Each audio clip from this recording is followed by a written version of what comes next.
For joining our second webinar series on Exchange and Inspire with Directed. And today we are really happy to be discussing with the RiskPacc project. And we're going to be focusing on civil protection and citizen engagement and facilitating exchange with our real world labs. So just to give a little bit of background on our real world labs in Directed. So I'm happy to see we have representatives from most of our real world labs here today. So we have the capital region of Denmark. So we have Jakub here if you want to give a wave. And we also have our Rhine-Erft region and the Erft Verband is with us. So I think Jana is here. So if you give us a wave and also introduce yourself in the chat, that's great. And from Emilia-Romagna, we have Valeria here and she's with the Civil Protection Authority. So really good to have you all here. And I think Peter is also joining us from the Zala Search and Rescue team in Hungary, and they're in the Danube Real World Lab.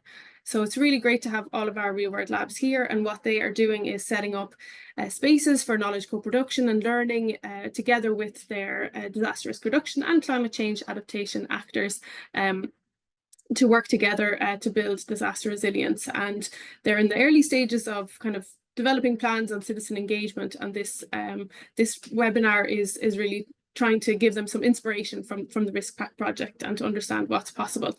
So with that, we have our three speakers. So thank you so much for taking the time to join us today. So we have Professor Maureen Fordham, and she is the Centre Director of the Institute for Risk and Disaster Reduction, Centre for Gender and Disaster at University College London.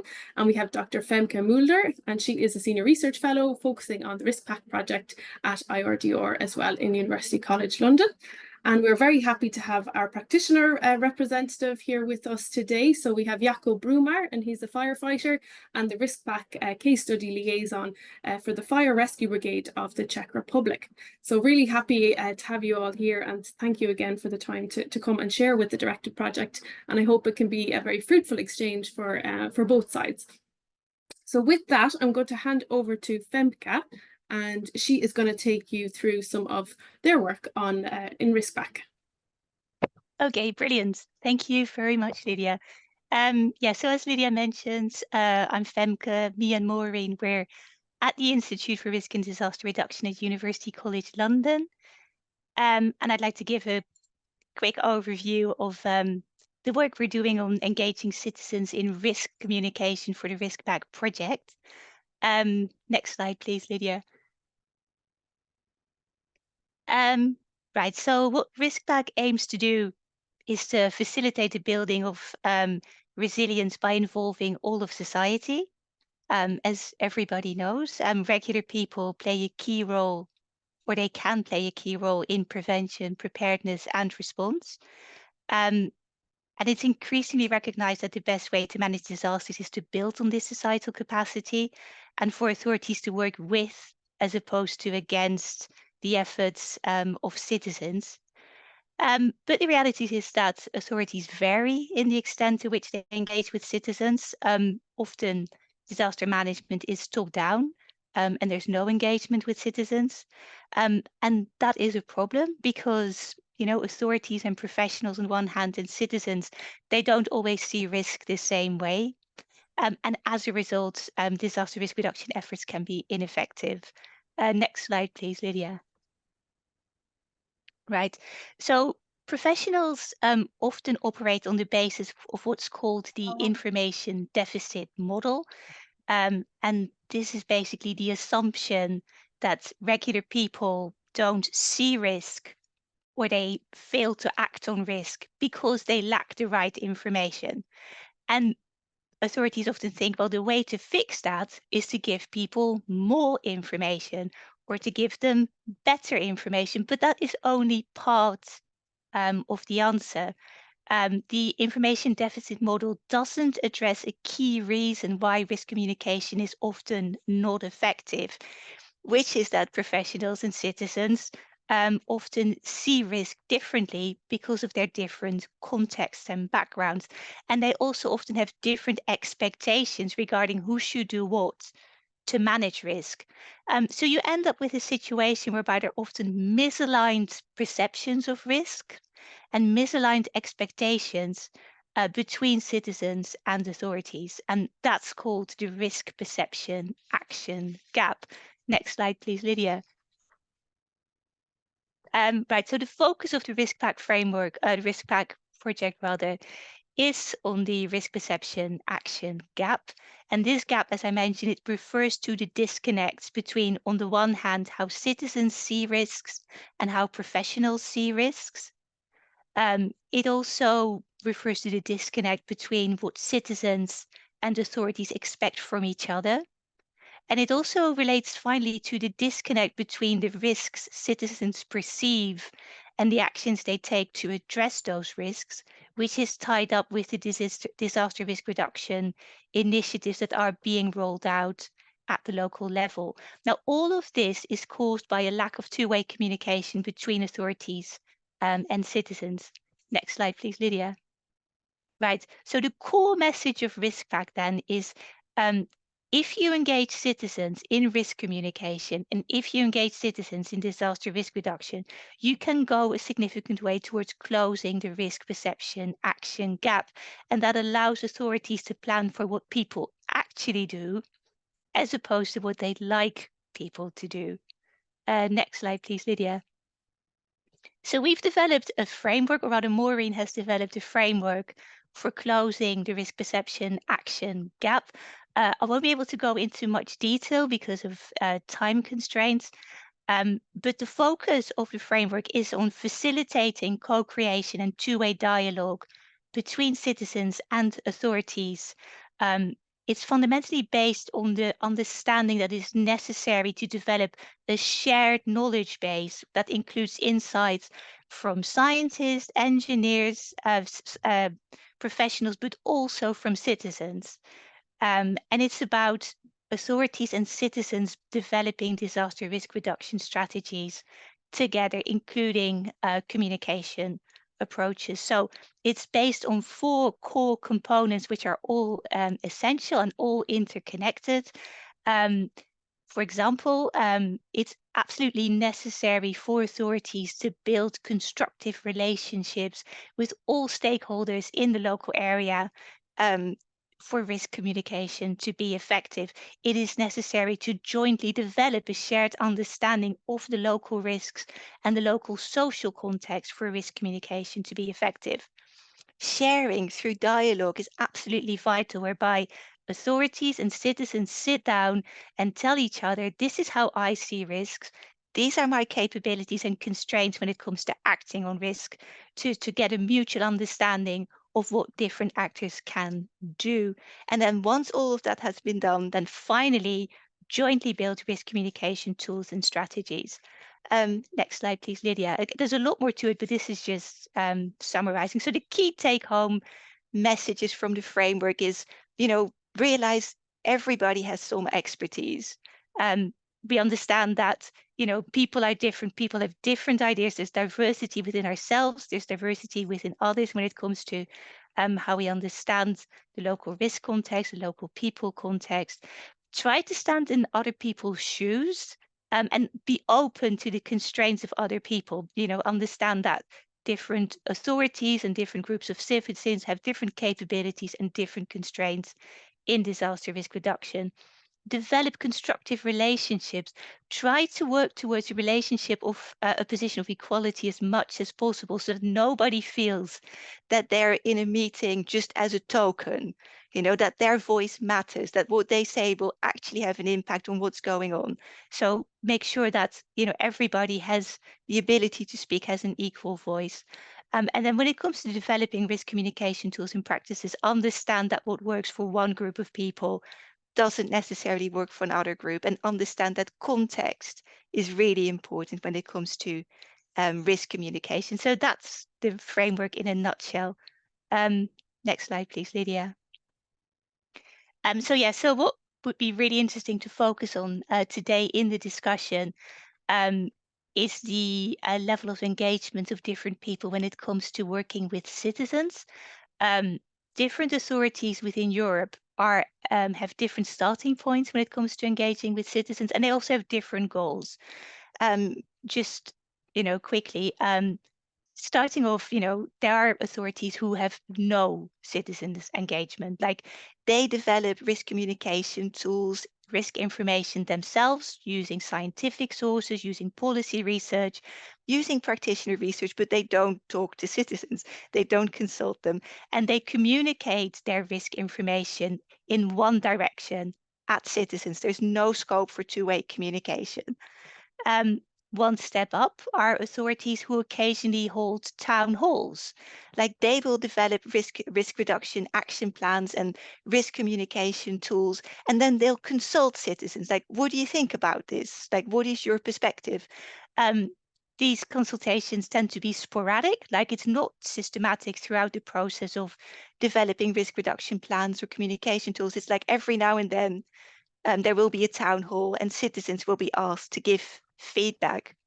One step up from that, some authorities have a setup whereby they regularly engage with citizens through regular events throughout the process of developing risk reduction action and communication. So it's not sporadic. Citizens are systematically engaged in the process. And when it comes to communicating, there is a platform or a space or opportunities for citizens to reach out to authorities and give their perspective. So there is scope for two-way communication throughout the process of developing disaster risk reduction approaches.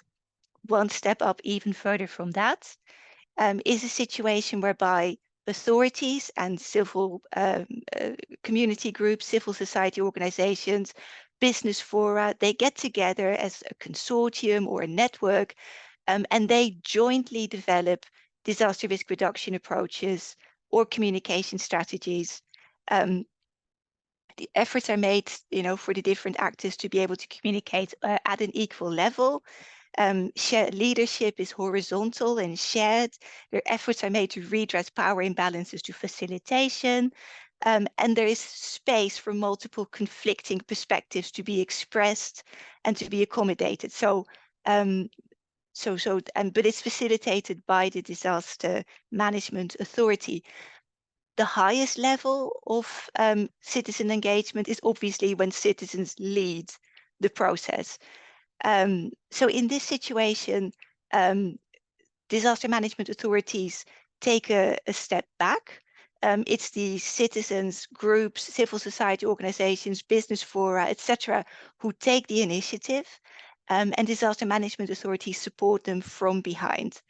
So this isn't about authorities abandoning their legal responsibility towards for disaster risk management. It's about strengthening social capacity within a community, strengthening local skills and know-how when it comes to disaster risk reduction. Next slide, please, Lydia. So we've developed a staged approach for authorities who want to increase the level of citizen engagement in their risk communication and risk reduction strategies. Next slide, please, Lydia. Right. So basically, not everybody wants to reach the same goal. Not everybody has the same starting point. But for different authorities at different levels who want to achieve different levels of community engagement, we have some advice, some tips. So for example, if you have an authority who have literally no experience of engaging with citizens, none whatsoever, we recommend, okay, as a first step, find out, what groups of citizens actually live in your local area. Look at population data, look at disaggregated population data, try to identify groups that are vulnerable to the hazard that you are looking at, tailor your risk reduction activities to different social groups and get specialist advice on risk communication. Similarly, if you'll, occasionally do public consultations and you want to take it up to two-way communication, same if you already do that and you want to take it up to co-creation. There's not enough time to go through everything in detail, but we're developing a staged approach for authorities that they can use to increase the level of citizen engagement to the level that they want. So that's it in terms of a quick introduction of the RiskPacc project. Maureen, do you want to add anything? Do you want to? say anything. If not, I'm going to hand over to our colleague Jakub Brumar, who's doing a fantastic work in the Czech Republic. Thank you. Sorry, it just took ages to Sorry. unmute myself, but I don't have anything more to add. Thank you, Femke.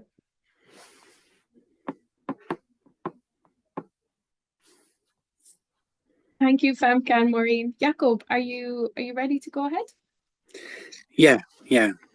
Thank you for introduction. I have some slides about our workshops in RiskPacc project. And first of all, I would like to say something about the CAFO. Can you please do the next slide? Yeah, thank you. It's a Czech Association of Fire Officers, and it's something like NGO, but every member of this association is officer from Fire Rescue Service of Czech Republic. It's not mainly, but one of the things we established this association is because the projects that we can participate on European projects. So that's why we have the CAFO behind our names, but the truth is that we are all firefighters, and firefighters in Czech Republic had all the field of civil protection under our organization. In Czech Republic, there is no civil protection authority by themselves. We started on the project as a partner with case study. We have 2 case studies on mainly focused on leakage of CBRN, but during the time we changed it on some most common risk, and that was the floods. I will talk about it on the next slides. So please, another. Thank you. Our objectives was to find out how prepared are the citizens for some extraordinary event, because it's 30 years ago we changed regime in Czech Republic, and those new democratic guys thought that everything what was done before the change is bad, and they change almost everything, and the education, of course, too, and everything with safety or security, educative field or problems were from that point, the safety or security is not in education in our schools. So we have one generation of people that they were not educated on any level. And we have now, after 30 years, we have a really big problem in that. So we want to find out how these citizens perceive the risk and those things. We want to know how we can use the applications, mostly the social media platforms, for these educative things, and mostly we want to know how the two-way communication can work. So we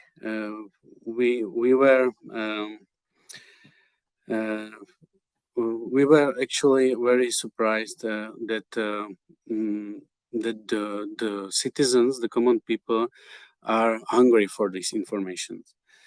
Can you make the next slide, please?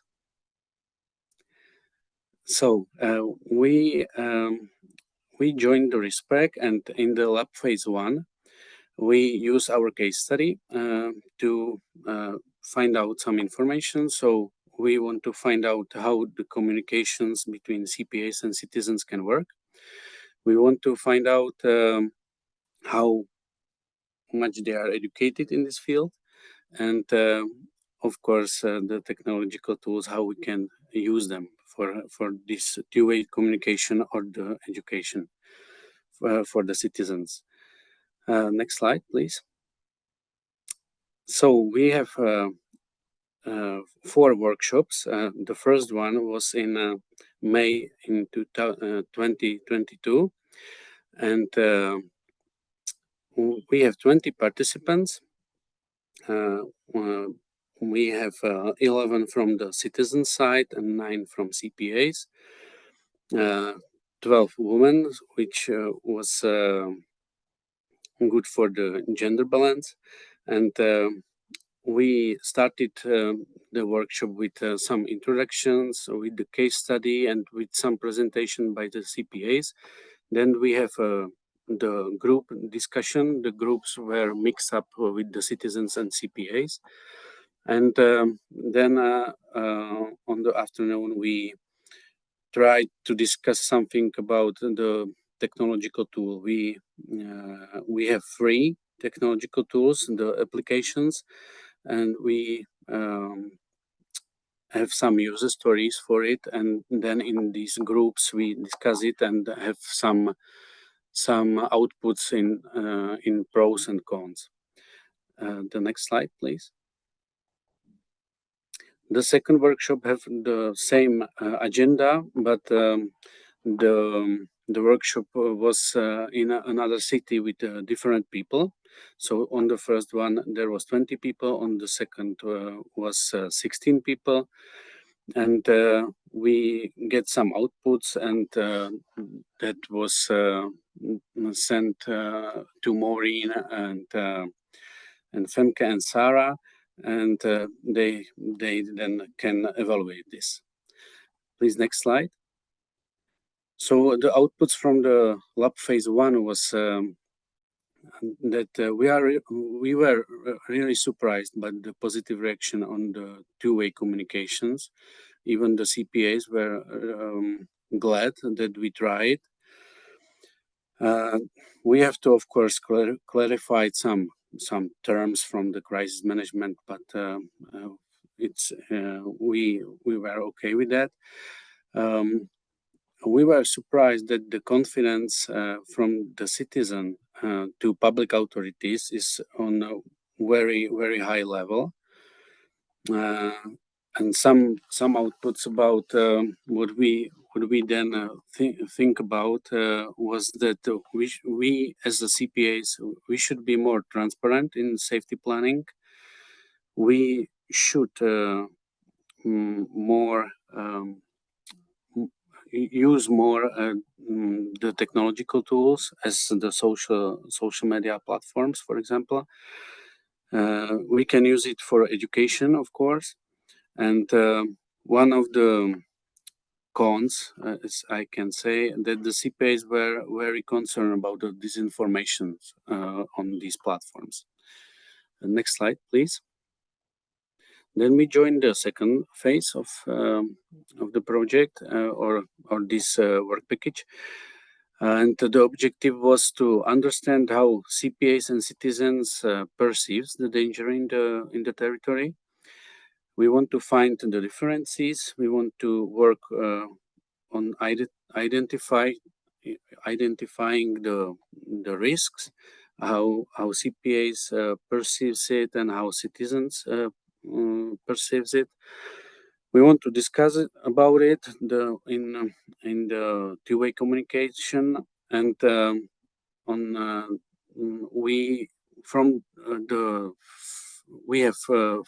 the beginning we have 3 technological tools, but in this lab phase 2 we got only 2, and test in the field we can only the Aeolian app, which is application to mobile phones that you can go outside and take pictures or videos and then post it to the to servers where the CPAs can see it and manage it. Okay, next slide, please. So there was 2 workshops in the lab phase 1 and 2 workshops in lab phase 2. The second, the third workshop was again in Olomouc. It's the territory where I am even now. We have 18 participants, but from the citizens there were different people from the first and second workshop, and we used the participatory mapping in the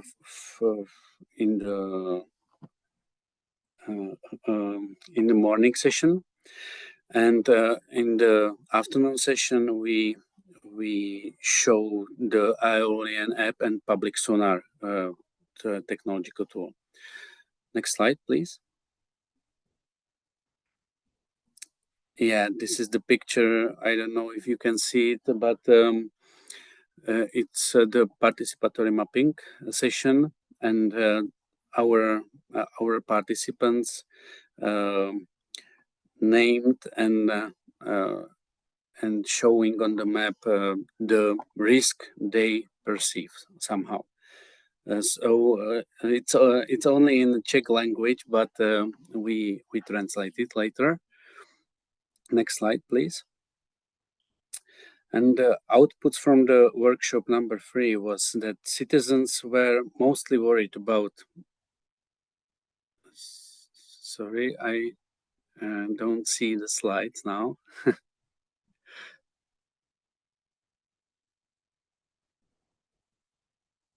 Oops, sorry. I'll get you back. Okay, Remind me which one you were on. This one? I guess some slides back. Before? Yeah, this one. Yeah, here. Sorry Yeah. about that. And the citizens was worried about their own safety or security. Yeah, and now it's the slide is gone again, Lydia. The slides are gone. Sorry about that. Okay, get you back. Yeah, here we go. Yeah. Maybe one more back. Oh my God, sorry.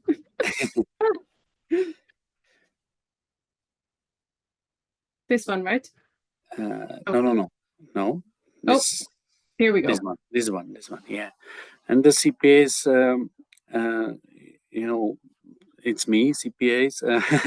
We are most worried about the nature disasters because, of course, it will hit more people, of course. So that was one of the outputs, and the other outputs was about the testing the Aeolian app and how the citizens feel about the using this app. It was very positive. It has very positive reactions from citizens, mostly the young ones. Participants like it because it's in the smartphones, and they can take pictures and send some messages to CPA, so they really like it. And the same thing. CPAs were concerned about the disinformation in this application. Next slide, please. Yeah, and the last workshop was about risk communication. So we want to know how citizens and how CPAs understand the warning information, how they understand the terms or numbers in these warning informations, and the same thing like in the workshops number 3. We want to discuss it and try to find some communication tool how to improve that the understanding can be more similar. And in the end of this workshop, we want the citizens create some emergency or warning information like they want to look like this information. Okay, so next slide, please. Yeah, this is the last workshop. It was there was 15 participants. On the third workshop there was 18, but it was the same people. Unfortunately, 3 of them cannot attend the last one, so we have to figure it out. But it was okay for us, and we used the participatory mapping in the morning session, and in the afternoon session we discuss their outputs. Next slide, please. Yeah, that was the truth that the citizens and CPAs have, of course, very different risk perception of warning information. Citizens were mainly confused about some terms in risk communication, so we discussed it, and then it was okay for them. Citizens would like to use social media, how they can receive these informations, and it was again about the confidence of the public in the state authorities is very high. So the citizens want to hear from the authorities what they should do. Okay, next slide. Yeah, sorry. Yeah, this one. So this is the last slide. Main outcomes. We as CPAs and of course the citizens were have a really great interest in the two-way communication. The confidence to authorities is on a high level, as I said earlier. We have really great experience thanks to the RiskPacc techniques, and we want to proceed on that. And those technological tools, the public sonar and the ION app, they have a really great potential, and we will be really glad if those guys who invented it will be proceed on that, and we can use it in a real time. Main challenges in this project was the gender balance. I didn't say one thing. Everybody knows that there is a conflict between Russia and Ukraine countries, and in 2022, when it all began, we, as Czech Republic, we were one of the most receiving country about the Ukrainian refugees. We established 14 refugee centers, and I was head of one of them. And during these times, I made close friends with some Ukrainian people. So during the project, I started to invite them for these workshops. So we have really really specific gender balance, and they of course had they were mostly feared about their own security, about the war, about some crimes on individuals and so on. But it was really good for the outputs in the project. And the second main challenge was that testing of the technological tools. It was hard for us too, because we only get some information about the tools a few days before the workshops, and we have to study it so we can show it to the participants and then receive some outputs, some pros, some cons, and then to send it to the partners who develop those technological tools. And I guess it's everything from my side. Great, thank you so much, Jakub. That was a lot of information that I think our Reword Labs are going to find really, really beneficial for their workshop development, and all of the information shared by Femke as well. I think that fits so nicely with our directed approach, and we're developing knowledge co-production support for our Reword Labs, and also facilitating all of that engagement and developing lots of workshops. So I think it fits so perfectly, and highlighting those challenges is really useful for us to become aware of those as well, and to take those into account. So thank you so much. Thank you to Maureen and Femke and Jakub for sharing all those insights. We really, really appreciate it. And a little reminder to everyone else that our next webinar will be in about a month's time. So we have a representative from the head of the Kraljevo Department of Civil Protection in Serbia, and they'll be sharing their insights on engagement and citizen engagement as well in Serbia. So yeah, stay tuned for that one. And of course, our guests are very welcome to join that webinar as well. And yeah, we look forward to keeping in touch, and thanks again.